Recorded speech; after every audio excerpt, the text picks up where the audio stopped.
Praise the lord. యేసయ్య అతి పరిశుద్ధమైన నామములో మీకు వందనములు. ఈరోజు దేవుని వాక్యము, నూతన బలముతో నిన్ను నడుపుతున్నాడు.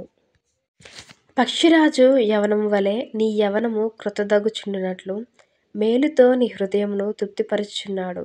కీర్తనలు 103:5. దేవునిని ఎందుకు స్తుతించాలో దానికి గల కారణాలు దావీదు చెప్తున్నాడు. గతించిన కాలం మన జీవితంలో ఎప్పటికీ తిరిగి రాదు. దినాలు గడిచే కొలది వృద్ధాప్యం ముంచుకొస్తుంది తప్ప కోల్పోయిన యవ్వనం తిరిగి రాదు. ఇది నిత్య సత్యం. కానీ వాక్యం చెప్తూ ఉంది, పక్షిరాజు కోల్పోయిన యవ్వనము తిరిగి పొందుకుంటుంది అని. ఇది వాస్తవమా? అవును, వాక్యం చెప్పేది ఏదైనా వాస్తవమే. ఇది పక్షిరాజులో మాత్రమే ఉన్న ఒక ప్రత్యేకమైన లక్షణం. పక్షిరాజు 40 సంవత్సరాలు జీవించి వృద్ధాప్యంలోనికి చేరుతుంది. ఆ సమయంలో అది ఒక ఎత్తైన శిఖరానికి వెళ్ళి తన ఈకలన్నీ పెరికివేసుకుంటుంది. తన గోర్లు లాగివేస్తుంది. తన పదునైన ముక్కును బండకేసి బ్రద్దలు కొట్టేస్తుంది. అట్లా ఆ రక్తపు మడుగులో ఏ విధమైన ఆహారం లేకుండా చాలా రోజులు ఉండిపోతుంది. ఈ సమయంలో కోల్పోయిన స్థానంలో క్రొత్త ఈకలు, గోర్లు, ముక్కు వస్తాయి. దానితో పాటు నూతన యవ్వనం, బలము తిరిగి పొందుకుంటుంది.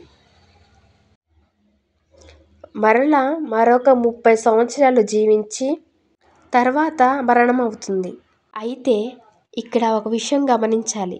పక్షిరాజు నూతన బలము పొందాలంటే తనకు తానే తన శరీరంను నలగొట్టుకుంటుంది, శ్రమ పడుతుంది. నీకు నూతన బలము, నూతన యవ్వనము ఇవ్వడానికి నీకు బదులుగా నీ ప్రియరక్షకుడైన యేసయ్య నలగొట్టబడ్డాడు, శ్రమపడ్డాడు.